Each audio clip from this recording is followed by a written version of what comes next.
नमस्कार दोस्तों, स्वागत है आपका एसएससी मॉक टेस्ट में। आज हम करेंगे प्रैक्टिस मॉक का जो लाइव टेस्ट हुआ था, जो 4 और 5 जनवरी के लिए अवेलेबल था। ये अगर किसी को नहीं पता है तो ये जान लो, ये थर्सडे और आपका फ्राइडे को अवेलेबल रहता है। तो आप यहाँ पर फ्राइडे को दे सकते हैं और सैटरडे को चाहें तो ओलिव बोर्ड वाला लाइव मॉक दे सकते हैं, जिससे क्या होगा, संडे को आपका रिवीजन के लिए बच जाएगा, जिससे आप दोनों मॉक टेस्ट अच्छे से एनालाइज कर पाएंगे। ठीक है।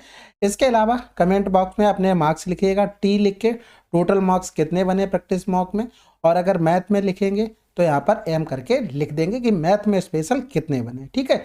अगर जिसने मॉक नहीं दे पाया वो लाइव अटेम्प्ट कर सकते हैं, जैसे मैं वीडियो बना रहा हूँ उसको पॉज करके अटेम्प्ट करें, अपने पास 1 से लेकर 25 तक नंबर लिख लें, वहाँ पर जितने भी राइट होते जाए राइट कर दे, जितने रॉन्ग हो रहे हैं उतने रॉन्ग करते जाएँ।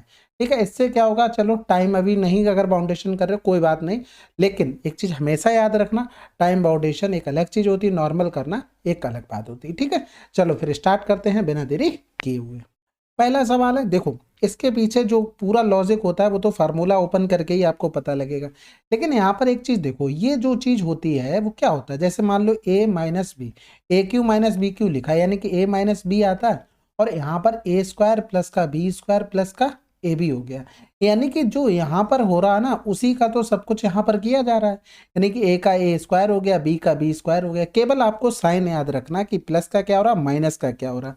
यानी कि यहाँ पर एक्स ए स्क्वायर बराबर क्या लिख सकते थे, √3 ए का होल स्क्वायर, यानी कि ए स्क्वायर थे ए स्क्वायर कैंसिल, एक्स बराबर कितना आ जाता, 3 आ जाता। इसी तरीके से बाई बराबर में 5 आ जाता। समझ गए, क्योंकि देखो यहाँ पर माइनस का है, चलो ठीक है, लेकिन होल स्क्वायर करोगे प्लस का बन जाएगा।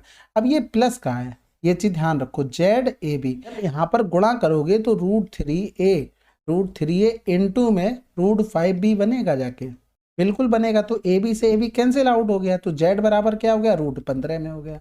बात समझ में आ गई। अब इसमें क्या कर देंगे, मान रख देंगे, यानी कि एक्स स्क्वायर मतलब 3 त्रिका 9, 5 माइनस का 15 हो गया, और ये होल स्क्वायर हो गया, तो 9 5 14, यानी कि -1 का होल स्क्वायर, आंसर क्या आ गया, 1 आ गया। तो आपको कुछ भी नहीं सोचना, जो भी यहाँ पर लिखा है इसी का स्क्वायर करके कंपेयर करना है, डायरेक्ट लिखना है एक्स बराबर 3 वाई बराबर में 5, और जेड ए बी चाहे गुणा करके तब जेड का मान निकाल लेंगे। अगला सवाल, राम अपने घर से अपने ऑफिस जाने के लिए केवल 3 परिवहनों अर्थात ए बी सी का इस्तेमाल इस प्रकार करता है कि ए बी सी द्वारा तय की गई दूरी का अनुपात इतना है। यदि ए बी सी की गति इतनी इतनी और इतनी है तो अपने घर से ऑफिस की यात्रा के दौरान औसत गति बतानी है। तो देखो, एवरेज स्पीड का फार्मूला होता है टोटल डिस्टेंस अपॉन में टोटल टाइम। ठीक है। टोटल डिस्टेंस कितनी होगी, 8 6 14, 14 और 7, यानी कि 21। ठीक है। अब यहाँ पर 6 जा रहा था 18 की स्पीड से प्लस में, 8 जा रहा था 20 की स्पीड से प्लस में, 14 जा रहा था, सॉरी 7 जा रहा था 14 की स्पीड पे। अब आप चाहते ये चीज़ आप समझ गए, आप डायरेक्ट गुणा करके या भाग करके लिख सकते थे। तो यहाँ पर 6 तियाँ 18 हो गया, 4 दूनी 8 हो गया, 4 पंजे 20, 7 दूनी 14 हो गया। एलसीएम लेंगे तो 30 जो कि ऊपर चला जाएगा, तो यहाँ पर हो गया 10, 5 छक्का 30, 6 दूनी 12, ये 15 हो गया, यानी कि 21 तियाँ 63, 630 हो गया। इधर करेंगे 15, 12 27 और 10 37 हो गया। अब हमें 37 से डायरेक्ट भाग करना है ऑप्शन का सहारा लेते हुए। एक बार जाएगा क्योंकि दूसरी बार तो जा नहीं सकता, ज़्यादा हो जाएगा। 13 से 7 गया तो 6 हो गया, 5 से 3 गया तो 2, उतारा लिया हमने 0 का। अब यहाँ पर देखो, एक वाला जाना था, ये तो ऑप्शन कैंसिल आउट हो गया क्योंकि अभी तो भाग जा सकता है। आंसर लगा देंगे 17.02। ठीक है, बस इतना ही करना था, बाकी आपको कुछ भी मेहनत नहीं करनी थी। अगला सवाल, झारखंड सरकार द्वारा 2020-21 में अर्बन क्षेत्र पर किया गया व्यय शिक्षा पर किए गए व्यय की तुलना में कितना अधिक है। तो सबसे पहले अर्बन, अर्बन के लिए ये रहा, और एजुकेशन यानी कि ये हमें निकालना पड़ेगा, सभी डिग्री में दिए गए थे। तो 7 6 13, 130 और 10 140 हो गया, 240 हो गया, 240 में 50 जोड़ा 290, यानी कि 292 हो गए टोटल डिग्री में। 360 से अगर घटाते हैं तो 10 से 2 गया तो 8 हो गया, इधर बचा 5, 15 से 9 गया तो 6 बच गया, यानी कि 68 डिग्री हमारे पास ये आ जाएगा। अब हमें देखो टोटल बताया 360 डिग्री का मान दिया गया था 79200। अब हमें ये देखना था कि 68 और 110 इन दोनों में कितना डिफरेंस है। 10 से 8 गया 2, 10 से 6 गया 4, यानी कि 42 का मान हमें निकालना था। तो 9 चौक 36 हो गया, इधर करेंगे तो 9 अट्ठे 72 हो गया। ठीक है, फिर 9 8 72 7 बचा तो यानी कि 0 0, तो 0 से 0 चला गया, इधर करेंगे 4 दूनी 8 4 दूनी 8 0, यानी कि 22 दूनी 44 हो गया, हाथ से लगा 4, 22 चौक 88 और 4 92 हो गया, यानी कि 09240 हमारे आंसर आ जाएगा। अगला सवाल कह रहा था दुकानदार बी द्वारा बेची गई पेंसिल की संख्या दुकानदार ए और सी द्वारा बेची गई पेंस की संख्या के बीच अंतर कितना है। तो सबसे पहले यहाँ पर पेन और पेंसिल की टोटल नंबर दिए गए, फिर लिखा था परसेंटेज ऑफ पेन्स, यानी कि बचे हुए क्या रहे होंगे, ये अगर पेन के हो गए तो बचे हुए क्या रहे होंगे, पेंसिल रही होंगी, यानी कि ये 18 है तो यहाँ पर 82%, ये 25 है तो 75%, ये 46 है, ये हमारा हो गया होगा 54%। बात समझ गए। तो हमें बी द्वारा यानी कि 1800 ये पेंसिल का निकालना था, यानी कि ये 75% हो जाएगा। फिर ए और सी यानी कि 1200, इसका हमें किसका निकालना था, पेंस का, तो 18%, और प्लस में सी का 2000, इसका भी हमें पेंस का निकालना था, यानी कि 46%। तो यहाँ पर देखो क्या डिफरेंस करना है, तो ये काट दो, 2 छक्के 12 हो गया, 2 चौकू 8 हो गया, और 8 एक 920 हो गया। इधर करेंगे तो 12 अट्ठे 96 हो गया, 12 कम 12 और 9 21 हो गया। इधर करेंगे तो 18 पंजे 90 हो गया, 18 सत्ते 126 और 9 135 हो गया। ठीक है, यहाँ पर किया हमने 6 हो गया, इधर तो 0। देखो यूनिट डिजिट 10 से 6 गया तो 4 आएगी, तो केवल एक ही ऑप्शन में आंसर लगा दो, पूरा करने की जरूरत नहीं, आपको इतना ही करना है, बात खत्म हो गई। क्योंकि 9 2 11 किया, आपको पता हो गया 1300 से ज़्यादा नहीं है कि 6 से 0 घटाना पड़ेगा, यूनिट डिजिट 6 आएगा, तो बड़ा 1350 से उसी से घटेगा, तो 10 से 6 गया 4 आंसर आ जाएगा, ज़्यादा सोचना नहीं है। 18 संख्याओं का औसत 75 है, पहली 9 और अंतिम 6 संख्याओं का औसत क्रमशः इतना और इतना है, यदि 12वीं संख्या 10वीं संख्या के 1.8 गुना से इतनी अधिक है और 11वीं संख्या से इतनी कम है तो 11वीं संख्या ज्ञात कीजिए। अब यहाँ पर थोड़ा सा फर्क था इंग्लिश और हिंदी में, क्या कह रहा था, 12th number is 4.3 more than 1.8 times of 10th number which is 119.5 less than the 11th number, यानी कि 10th नंबर था और 11th नंबर था और ये 12th नंबर था। ठीक है, अब यहाँ पर ये बहुत बड़ी चीज हो गई विच इज, यानी कि 10th नंबर की बात कर रहा है, वो 11 से इतना कम है, यानी कि अगर ये x है तो ये x प्लस का 119.5 हो गया, समझ में आ गई। अब कह रहा था 12th number 3.43 more than 1.8 times of 10th number, यानी कि 10th नंबर का 3.1.8 x प्लस का 3.43 ये होगा। अगर आप हिंदी में यही चीज बनाने जाएंगे तो ये नहीं बन के आ पा रहा, वहां पर एक ही चीज निकल ली कि 12वीं संख्या 10वीं संख्या से 1.8 गुना से इतनी अधिक है और 11वीं संख्या से इतनी कम है, यानी कि 12वीं की बात कर रहा है वो, तो इसलिए कंफ्यूजन हो रहा था वहां पर। ठीक है, अब यहाँ पर देखो कह रहा था 18 संख्याओं का एवरेज 75 है, पहली 9 संख्याओं का 62.5 है और अंतिम कितनी संख्याएं बची थी 6 का कितना है 82.5। अब एक चीज देखो, थोड़ी देर के लिए ये वाले नंबर छोड़ दो, यानी कि जो 3 नंबर बचे हैं उनके सबके पास इंडिविजुअल 75-75 रहा होगा, तभी तो एवरेज 75 आएगा, नहीं तो एवरेज 75 नहीं आ सकता।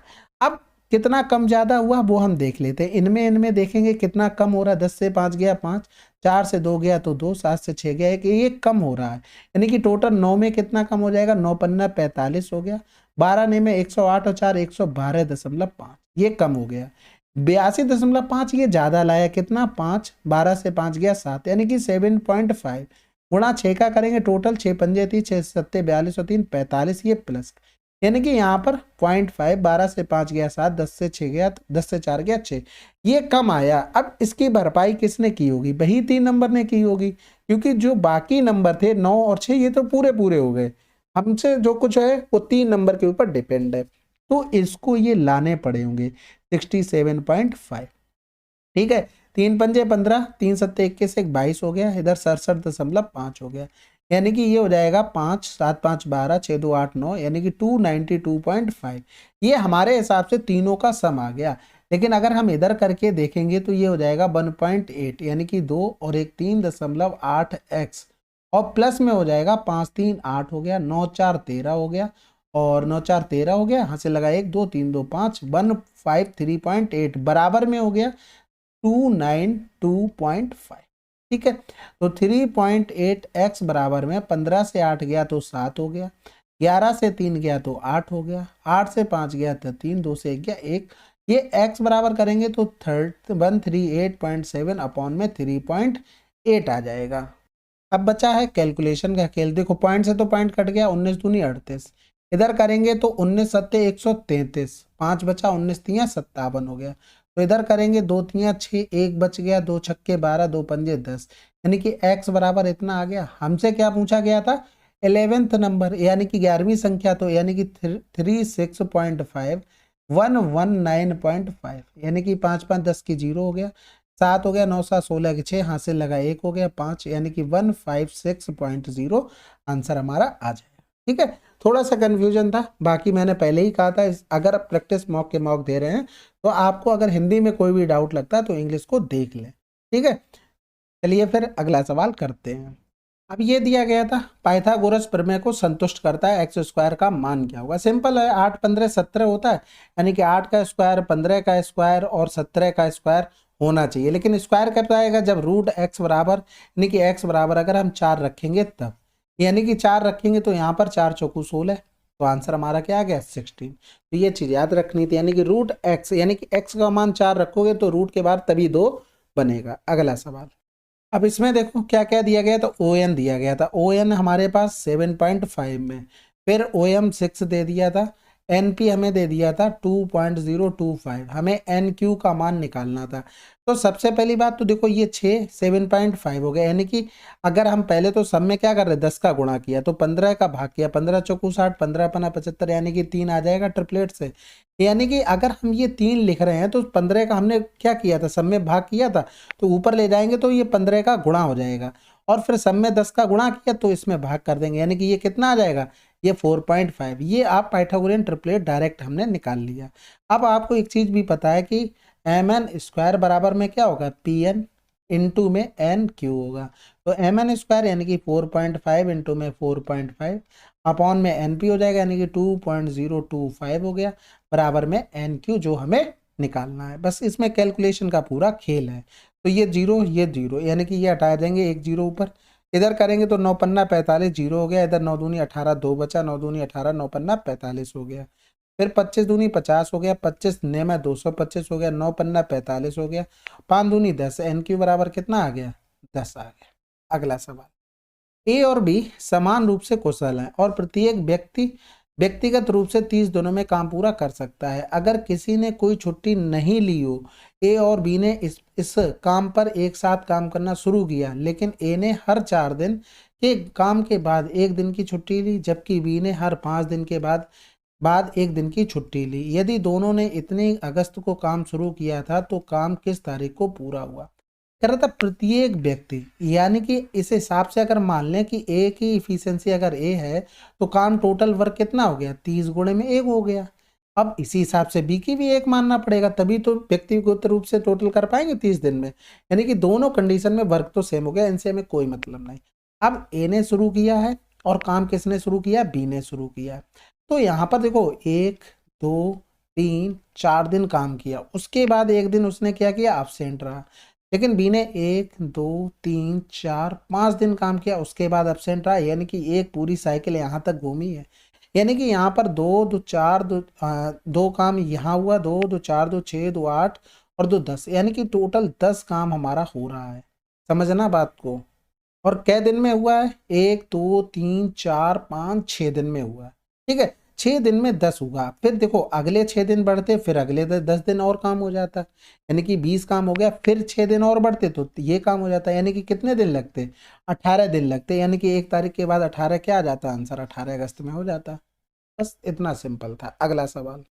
175 इतने के बीच कितनी संख्या हैं जो 14 और 18 दोनों के गुणक है? यानी कि इन दोनों का एलसीएम हमें देखना पड़ेगा। तो पहली कंडीशन में 2 हो गया, 2 कॉमन लिया, 7 बचा, इधर 9 हो गया, यानी कि 7 गुणे में 9 हो गया, 7 दूनी 14 हो गया, 14 ने में 126, यानी कि 126 के मल्टीपल हमें देखने हैं। तो 175 और 1325 के बीच हमें देखनी थी कितनी संख्या है। यहाँ पर तो आया तो 126 गुणे में 2, 2 छक्के 12 हो गया, 12 दूनी 1 24, 1 25 हो गया, यानी कि पहला नंबर ये रहा। अगर यहाँ पर देखते तो 1260, 126 गुणे में 10 करते तो 1260, अगर हम 126 में 11 का गुणा कर देते, 6 6 2 8 2 1 3, 1386, जो कि 1325 से ज्यादा, कैंसिल आउट हो गया।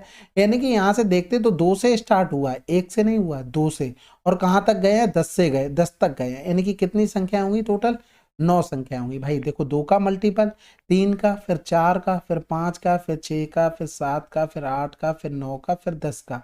यानी कि कितने नंबर है, 4 4 8 और 1 9। बात समझ गए। अगला सवाल करें, चलो फिर। अब ये सवाल ये तो आप खुद ही से कर लेना, ठीक है, इतने तो आशा करते हैं आप लोग, ये तो कर ही सकते हैं, थोड़ी बहुत तो कैलकुलेशन आती होगी। अगला सवाल, 108 डिग्री के केंद्रीय कोण के साथ 7 सेंटीमीटर व्यास वाले वृत्त के त्रिज्यखंड की चाप की लंबाई क्या होगी। अब यहाँ पर मल्टीपल अगर 11 के देखते तो ये भी है, ये भी है, और बस दो ही मिल रहे, यानी कि इन्हीं दोनों में से कोई होना चाहिए। तो सबसे पहले इसका अगर हम लिखते हैं चाप की लंबाई, तो 2 पाई आर, यानी कि 22/7, आर का मान हो गया 7/2, थीटा हो गया 108/360 हो गया। फार्मूला पता ना, 2 पाई आर थीटा/360। तो 7 से 7 कैंसिल, 2 से 2 कैंसिल हो गया, 36 एकम 36, 3 बार ये चला जाएगा। फिर यहाँ पर 2 एकम 2, 2 एकम 2, 2 पंजे 10 हो गया, 11 तियाँ 33/5, यानी कि 6.6 आंसर। अगला सवाल, एक 10 मीटर ऊंचे खंबे के शीर्ष और पाद से एक टावर के शीर्ष का उन्नयन कोण 30 डिग्री और 60 डिग्री है टावर की ऊंचाई। तो देखो टावर हमारा ये हो गया, और ये एक खंबा हो गया, ये इस तरीके से इसको खींच लिया। इसके देखो कह रहा था शीर्ष, भाई टावर किसके शीर्ष से, खंबे के शीर्ष से 30 डिग्री हो गया। खंबे का ये रहा हमारा बिल्कुल बॉटम पॉइंट, यानी कि पास से यहाँ पर हो गया, ये कितना का एंगल बन गया, ये 60 डिग्री का एंगल बन गया। ठीक है, हमें इसकी लंबाई पता थी, यानी कि यहाँ से यहाँ तक ये भी 10 था। अगर ये देखो ये हमारा 90 बना रहा होगा, तो ये पूरा कितना होगा, 60 होगा। यहाँ 90 है तो ये कितना होगा, इतना आधा 30 होगा। अब कुछ बचा ही नहीं सवाल में, आसान हो गया। कैसे आसान हो गया, ये अगर 1 है तो ये √3 होगा, ये तो रेशियो सभी को पता होगा। ये √3 है तो ये भी √3 हो गया। अब ये बड़े वाले अगर हम ट्रेंगल में देखते हैं, किसमें, बड़े वाले ट्रेंगल में, अब अगर 60 से 30 वाले में जाएंगे तो √3 का √3 में गुणा हो जाएगा, यानी कि ये पूरी साइड कितनी हो गई, 3 हो गई। तो 3 माइनस का एक कितना हो गया, 2, 2 बराबर में हमको 10 दिया था, 3 बराबर में कितना हो जाता, 15। अगला सवाल, 15 पुरुष और 20 महिलाएं प्रतिदिन 5 घंटे काम करते हुए दीवार को 20 दिनों में पेंट कर सकते हैं। 12 पुरुष 30 महिलाएं प्रतिदिन 6 घंटे काम करते हुए 15 दिनों में पेंट कर सकते हैं। 18 पुरुष 10 महिलाएं उसी दीवार को पेंट करने में लिया गया समय ज्ञात करें, जहां उनमें से प्रत्येक प्रतिदिन 4.5 घंटे काम करता है। तो यहाँ पर सबसे पहले तो रेशियो बनाना पड़ेगा। देखो आपको तसल्ली से इसमें सोचना था, ऐसा नहीं भड़बड़ी में। देखो 20 पंजे 100 हो रहा, और इधर हो रहा 6 गुणे में 15, 15 छक्के 90, यानी कि 10 और 9 का रेशियो। तो इधर हो गया 150 पुरुष, ठीक है, माइनस में अब उधर 12 ने में 108 पुरुष हो गया, ठीक है, बराबर में उधर किया तो 9 तियाँ 27, 270 महिलाएं हो गई, माइनस का हो गया इधर 200 महिलाएं हो गई। ठीक है, इनका रेशियो बन जाएगा, तो 10 से 8 गया तो 2 हो गया, ये 4 हो गया, पुरुष बराबर में हो जाएगा 70 एम, यानी कि यहाँ पर P अपॉन में एम बराबर में 7 एकम 7, या तो 14 पंजे 70, 14 तियाँ 42, ये आगे हमारी क्या निकल के, इफिशियंसी। अब सभी को पता है ये करना कैसे था, लेकिन आप स्टेप्स कितनी कटिंग कर पा रहे हैं इस पे डिपेंड करता था। अब यहाँ पर टोटल वर्क निकालेंगे, 15 पुरुष पहला वाला कर रहे हैं केवल, 15 पुरुष इफिशियंसी 5 प्लस का 20 महिलाएं इफिशियंसी 3, ये ब्रैकेट क्लोज, और कितने 5 घंटे काम कर रहे थे 20 दिनों में, ये टोटल वर्क आ गया। अब करना किसको है, 18 पुरुष इफिशियंसी 5, 10 महिलाएं इफिशियंसी 3, और कितने घंटे काम करना, 4.5 इनटू में कर देंगे डे, और ये बराबर में पूरा दिन आ जाएगा, यही वाले जो टोटल वर्क आ जाएगा, इसी से हमें डिवाइड करना था बस। तो 18 पंजे 90 हो गया, 10 तियाँ 30 हो गया, यानी कि 120 बन गया, 120 गुणे में 4.5, तो यहाँ पर 120 गुणे में 4.5, ठीक है। तो 0 से 0 चला गया, 2 छक्के 12 हो गया, और इधर हटाएंगे तो ये 0 बढ़ जाएगा, इधर 5 एकम 5 हो गया, 5 ने 45 हो गया। अब ये देखो ऐसा तो नहीं कर सकते, बहुत आसान बन गया, कैलकुलेशन तो है सवाल में, ठीक है। तो यहाँ पर 5 7 6 13, ये 0 हो गया, और इधर 6 गुणे में 9 हो गया, तो 9 एकम 9, 9 पन्ना 45 हो गया, 6 दूनी 12 हो गया, 6 पंजे 30, यानी कि 25 आंसर। अगला सवाल, एक वस्तु का क्रय मूल्य और अंकित मूल्य का अनुपात क्रमशः इतना है, वस्तु को 60% लाभ पर बेचा जाता है, यदि वस्तु पर दी जाने वाली छूट 160 है तो वस्तु पर दी जाने वाली प्रतिशत छूट ज्ञात करें। तो सबसे पहले देखो नॉर्मल बेसिक 7x हो गया कॉस्ट प्राइस, 12x हो गया मार्क प्राइस, ठीक है। 60% का लाभ कब होता है, किस पर होगा, हमेशा कॉस्ट प्राइस पर, तो 60% का लाभ हो गया।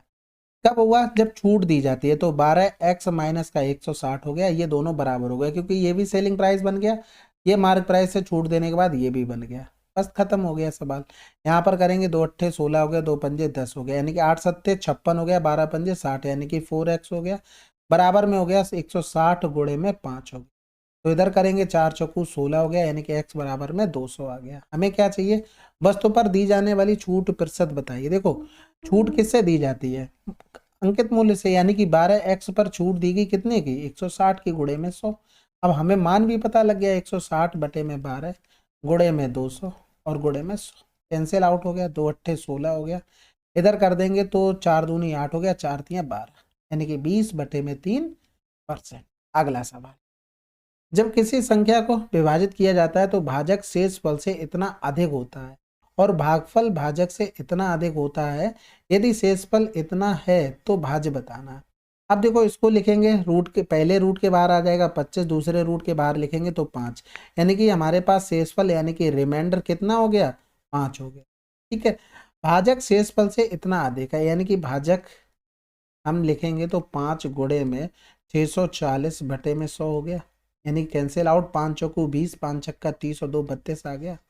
कह रहा था भागफल भाजक का, यानी कि भाजक का भागफल बराबर में हो जाएगा 75% अधिक है, यानी कि 32 का 75% मतलब 25 या 75, 25 चौकू 100, यानी कि 7 बटे में 4 हो गया, तो 7 बटे में 4, 4 अट्ठे 32, 8 सत्ते 56 हो गया। कहने का मतलब यहाँ से समझो पूरी बात, ये होता है हमारा भाजक। ऐसे आप लोग सभी लोग समझ जाएंगे, भले ही इंग्लिश मीडियम वाले हो कोई भी हो, भागफल हो गया, ये हमारा भाज्य हो गया, और यहाँ पर बचता है क्या, शेषफल, ठीक है। अब अपने आप से आप कन्वर्ट कर लेना इंग्लिश में जो भी करना चाहो, इतना तो पता ही होगा, ये तो चाहे इंग्लिश मीडियम वाला हो चाहे हिंदी, ये तो सभी कुछ किसी में पढ़ाया जाता है। हमसे भाज्य पूछा गया, अब भाज्य देखो निकालने के लिए क्या होगा, भाजक इंटू में भागफल प्लस का शेषफल, यानी कि भाजक इंटू में भागफल प्लस का शेषफल, ये बराबर में आ जाएगा, ठीक है। तो 6 दूनी 12 हो गया, 5 दो 7 हो गया, यूनिट डिजिट 60 चाहिए थी, आंसर आ गया कितना, 1797, ये हमारा क्या आ गया, भाज्य आ गया।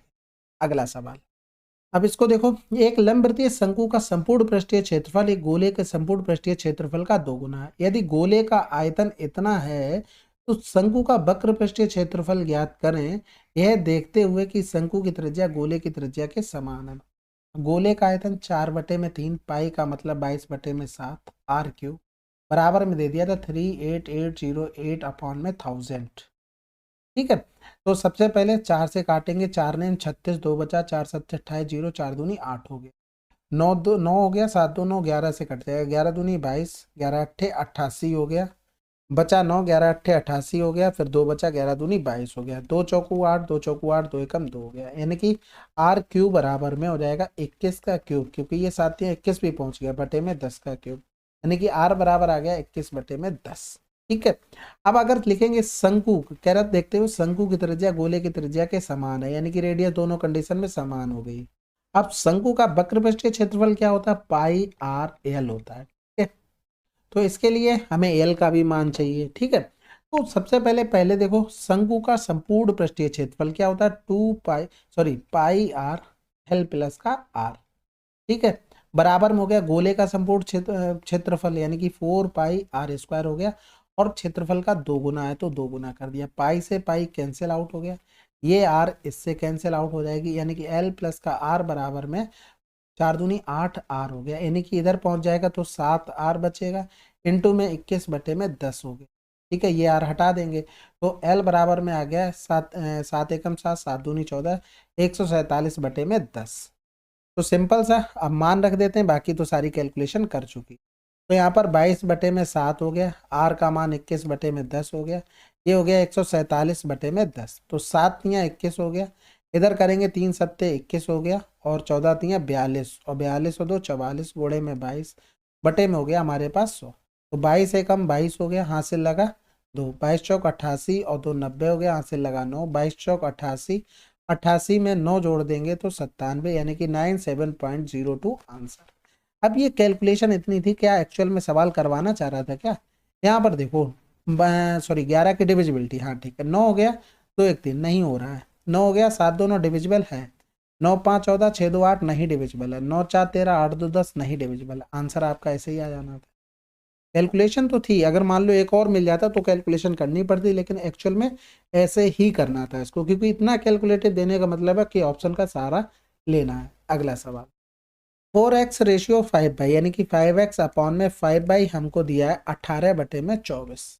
ठीक है, इधर दिया था 3x प्लस का 2y बराबर में 154। कह रहा था जेड का अधिकतम समाकलन मान ज्ञात कीजिए, यह देखते हुए कि त्रिभुज की तीन भुजाओं की लंबाइयां x y-8 और z है, यानी कि x है, y माइनस का 8 है और z सेंटीमीटर है। तो सबसे पहले x और y का मान निकालना पड़ेगा, तभी हम लोग कर पाएंगे। तो 6×3 = 18 हो गया, 6 चौक 24 हो गया, यानी कि x अपॉन में 22, 5×3 = 15 और 4 चौको 16 हो गया। तो यहाँ पर रख के देखते हैं, 15×3 = 45 प्लस का 16×2 = 32। यहाँ से तो नहीं बना है, लेकिन अगर इन दोनों को जोड़ते तो 77, 77 का 2 गुना हो रहा था, यानी कि कहीं ना कहीं ये 2 गुने रहे होंगे, यानी कि x बराबर में 30 आ गया, y बराबर में हमारा 32 आ गया। बात समझ में आ गई। अब हमें त्रिभुज की तीन भुजाएं बोली गई थी, यानी कि तीन भुजाओं के लिए यहाँ पर x बराबर तो 30 आ गया, यहाँ पर अगर रखेंगे y बराबर में 32, तो 32 से 8 गया तो 24 हो गया। हमें z निकालना था। अब z हमारा क्या हो सकता था, z हमारा 30 + 24 इससे अगर छोटा होगा, और किससे बड़ा होगा, 30 - 24 से बड़ा होगा, यानी कि 4 हो गया, 3 2 5, यानी कि ये z हो गया, और ये इससे बड़ा हो जाएगा डिफरेंस में 6, 6 से बड़ा 54 से छोटा, तो ये ऑप्शन चला गया। अब ये ऑप्शन एक ही चला गया है। अच्छा, जेड का अधिकतम मान पूछा, तो अधिकतम हमारे पास 53 ही तो हो गया, बात खत्म हो गई। अगर इतना नहीं ध्यान दोगे तो फंस जाओगे। ठीक है, अच्छे लेवल का सवाल था, ऐसे नॉर्मल नहीं होता। अगला सवाल, m बराबर इतना, n बराबर इतना, तो इसका मान हमें बताना है। अब देखो ऑप्शन किसी पे डिपेंडेंट तो है नहीं, तो यहाँ पर x का ऐसा मान रख लो कि इनफाइनाइट ना बने। तो हमने क्या किया, x बराबर रख लिया हमने क्या, 90 डिग्री। यहाँ पर अगर करोगे तो ये cos 90 बटे में sin 90, यानी कि sin 90 यानी कि 0/1, तो ये 0 बनाएगा। अगर नीचे 0 आ जाता तो इनफाइनाइट, यहाँ पर तो 1 हो गया। तो अगर ये सब पुट करेंगे तो m बराबर में 1 आ गया, n बराबर में 0 आ गया। बात समझ गए। तो m², सॉरी यहाँ पर a लिखो, ठीक है, तो m² यानी कि a² अपॉन में a² माइनस का हो गया 0 माइनस का 1, यानी कि 1 माइनस का 1, आंसर क्या आ जाएगा। अगला सवाल, एक व्यक्ति इतने की कुल राशि प्राप्त करने के लिए 5% प्रति वर्ष साधारण ब्याज पर इतने का निवेश करता है, उसने कितने वर्षों के लिए राशि निवेश की।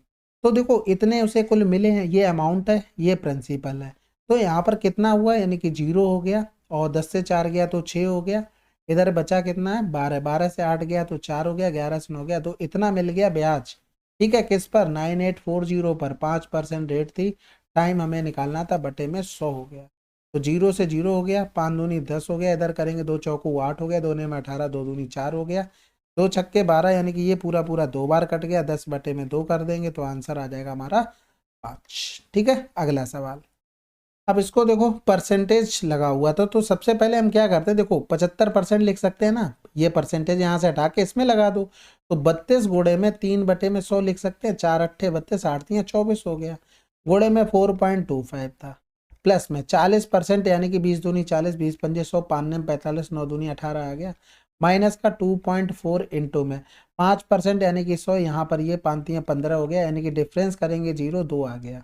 कोई दिक्कत कोई समस्या, 24 पंजे 120 हो गया, हाथ से लगा 12 हो गया, 24 दूनी 48 और 12 60, हाथ से लगा 6 हो गया, 24 चौको 96 और 6 102 हो गया, 2 के बाद पॉइंट आ जाएगा, प्लस का 18 और माइनस 24 दूनी 48 हो जाएगा। ठीक है, यहाँ से करेंगे तो 0 4 से 1 गया तो 3 हो गया, वो भी माइनस का आ जाएगा, इधर 102 हो गया, तो इधर बच गया 2, 10 से 3 गया 7, आंसर 72। अगला सवाल, ए एक कार्य को 20 दिनों में कर सकता है, बी उसी कार्य को 15 दिनों में पूरा कर सकता है।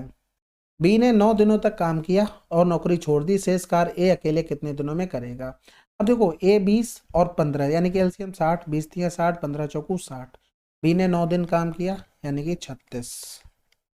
अब 60 से 36 हो चुका है, तो यानी कि 24 काम बचा हुआ है। अब किसका नंबर आएगा, एक, यानी कि 8 आंसर आ जाएगा।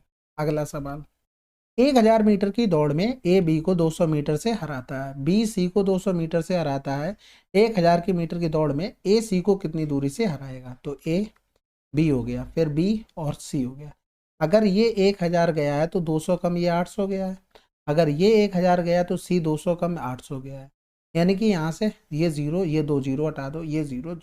बी को दोनों कंडीशन में हमें बराबर रखना है, तो बराबर करने के लिए हम इन दोनों का गुणा करें। 80 हो गया, यानी कि इस पूरे में 10 का गुणा हुआ और इस पूरे में कितने का गुणा हुआ होगा? 8 का। ठीक है, इसको 80 लिखो। तो 8 इधर हो जाएगा 64, इधर हो जाएगा 100। ये ए और बी और सी। अब इसमें जीरो कर दो, इसमें देखो कितने से हराया। अगर पूरा 600 करते 440 और कम हो गया, यानी कि 360 मीटर से हरा दिया। अगला सवाल, एक छूट योजना के तहत 200 में उद्धृत दस्ताने की दर्जन जोड़ी 20% की छूट पर उपलब्ध है। 320 में कितने जोड़े दस्ताने खरीदे जा सकते हैं? देखो 200 पर 20% की छूट है, यानी कि कितने का मिल रहा है? इतने का हमें मिल रहा है। 8 दूनी 16, 160 रुपए का हमें मिल रहा है। तो 320 में अगर हम देखेंगे तो 160 से डिवाइड करेंगे तो 16 दूनी 32 और इसमें गुणा कर देंगे 12, यानी कि 24 खरीद सकता है। क्योंकि यहाँ पर क्या था? दर्जन की बात हो रही थी, यानी कि 200 में इतने दर्जन, यानी कि एक का अगर करते तो बटे में 12 करते, तो ये एक का प्राइस आता। फिर इस पर छूट निकालते 20%, तो 80 करना पड़ता। और यही अगर हम सॉल्व करते तो 160 बटे में 12 आता। तो अगर हम डिवाइड करते तो 160 ऊपर 12 चला जाता। तो इसलिए वहां पर ना छोड़कर हमने कैलकुलेशन थोड़ा आसान अपने हिसाब से बनाकर इस तरीके से कर। ठीक है, अगला सवाल, ये तो आसान है। ये साइन में किसका मान होता है? ए प्लस में बी। ये हो गया 45 का। यहाँ पर करेंगे ए माइनस का बी। ये कितने हो गया? कॉस में किसका होता है? 30 डिग्री का होता है। यानी कि ए बराबर करेंगे तो 75 बटे में 2। बी बराबर में करेंगे तो 5, 4 से 3 गया 1 बटे में 2। यहाँ पर मान रख देंगे, यानी कि 4a, यानी कि 75 बटे में 2 और माइनस का 12, बी का मान 15 बटे में 2। 2 दूनी 4 हो गया, यहाँ पर कितना? 75 होगा। 150 हो गया, माइनस का बचा कितना? 60, यानी कि tan 60 का मान हमें निकालना था, जो कि क्या होगा? √3। अगला सवाल, ये तो आसान है। ए अपॉन में बी बराबर में 3 बटे में 2, डायरेक्ट मान रखना है। 2 गुणे में 3 प्लस का 3 गुणे में 2 अपॉन में हो गया 3 गुणे में 3 माइनस का 2 गुणे में 2, यानी कि 3 दूनी 6 और 6 6 12 हो गया। 3 तिरका 9, 9 से 4 गया तो 5, आंसर आ गया 12 बटे में 5। चलिए फिर आज के मौके ये थे 25 क्वेश्चन। अब थोड़ा सा एनालाइज करते हैं। चलो इसको देखो, एक सवाल हुआ हमारे पास, ठीक है, जो पहले गो में करना था। दूसरा हो गया, 3 हो गए, 4 हो गए, 5 हो गए, 6 हो गए, 7 हो गए, 8 हो गए और 8 इसको नहीं रखेंगे, ठीक है, इसको स्टार मार्क कर लेते हैं। 8 हो गए, 8 हो गए, 8 हो गए, ठीक है, 8 हो गए। हाँ, इसको भी कर सकते थे, ठीक है। 9 हो गए, 9 हो गए, 9 हो गए और यहाँ से 10, 10 हो गए और 10 के अलावा 10 हो गए, 10, 11 हो गया, 12 हो गया, 13 हो गया और 14 हो गया, ठीक है, इसको छोड़ दो। 14, इसको भी छोड़ दो। 14, 15 हो गए, 15, 15, 16 हो गए, 17 हो गए, ठीक है, इसको छोड़ दो। अच्छा, 17 हो गए, 17, 17 हो गए, ठीक है, 17 हो गए आपके पास। 17 दूनी कितने हो गए? 34 हो गए। अब बताओ और क्या लोगे भाई? यानी कि 34 नंबर आप फर्स्ट गो में कर लिए, इतने थे करने लायक। अब 17 क्वेश्चन कर लिए आपने, बचे कितने भाई? 8 क्वेश्चन बचे थे। अब ये नहीं कि जरूरी नहीं कि सारे कर लो, उसमें से भी करने लायक थे, ऐसा एक भी क्वेश्चन नहीं। आप घर पे बाद में किए होगे तो यही लग रहा होगा कि हम कर लेंगे, बस कैलकुलेशन की वजह से फंसे होंगे। इसके अलावा कुछ नहीं, बस थोड़ा समझने हुआ होता। इसमें से आप कम से कम 5 क्वेश्चन या तो 4 से 5 क्वेश्चन और कर लेते। तो 17 4 21, 21 गुणे में 2, 42 नंबर अगर आप कर रहे हैं ना, तो ये बहुत अच्छे नंबर हैं। ठीक है, हम कह रहे हैं एक आध गलत भी हो जाता है 40 नंबर आ जाएंगे, 38 आ जाएंगे, ठीक है, फिर भी एक डिसेंट स्कोर है इतने अच्छे लेंदी पेपर में। अब यहाँ से तो मैं बैठ के ऐसे ही बोल दूंगा ये आसान था, ऐसे कर लेते, वैसे कर लेते, ऐसे नहीं होता है। जब वहाँ पे पेपर में बैठते हैं ना, तब एग्जैक्ट वैल्यू समझ में आती है कि टाइमिंग के हिसाब से क्या पेपर है क्या नहीं है। ठीक है, तो ये आप अच्छे तरीके से समझ सकते हैं आप क्या चीज़ इसमें कर सकते थे, यानी कि कैसे कैसे स्टेप से कटिंग कर सकते थे, कैसे कैसे आप क्वेश्चन स्किप कर सकते थे, कौन से पहले करने थे, कौन से बाद में करने थे। ये आपके ऊपर डिपेंड करता है, आपको टाइम सेव करना है इसमें। आपके अगर 160 लाना बड़ी चीज़ नहीं है, अगर आप 140 तक भी पहुंच रहे ना, ये बड़ी चीज़ है। 140 150 इस तरीके से अगर पहुंच रहे बहुत है। ठीक है, तो आपको अपने आप से इस तरीके से बनाना है। मेरे हिसाब से आप पहले जीएस इंग्लिश कर लो, जीएस कर लो और रीजनिंग कर लो, उसके बाद मैथ किया करो, जिस हिसाब से इस समय लाइव मॉक पूछे जा रहे हैं। क्योंकि फिर क्या होगा, आप इन सब से फ्री हो गए, आप एकदम संतुष्ट हैं कि हाँ कर लिए, बाकी बाद मैथ बचा बस आराम से। लेकिन ऐसा नहीं है कि यही तीनों करते चले गए, आपने 45 मिनट लगा दिए, 15 मिनट मैथ के लिए छोड़ दिया, फिर क्या फ़ायदा होगा। ये भी टाइम भी डिसेंट तरीके से इसके लिए रखना है मैथ के लिए। अगर अच्छी पूछी जा रही तो कम से कम 20 से 25 मिनट आपको रखने पड़ेंगे। ठीक है, अगर थोड़ा इजी आती है तो 15 मिनट में भी हो जाता है, करने के ऊपर होती कौन कैसे करता है। ठीक है, तो 20 मिनट मेरे हिसाब से बहुत होते हैं, इससे ज़्यादा तो मेरे हिसाब से किसी को लेना नहीं चाहिए। अगर जा रहा है तो आपकी कैलकुलेशन थोड़ी वीक है, इसी वजह से जा रहा हो। ठीक है, चलिए फिर कमेंट करके अपना अपना स्कोर बताइएगा, बाकी मिलते हैं अगले वीडियो में, तब तक के लिए जय हिंद जय भारत।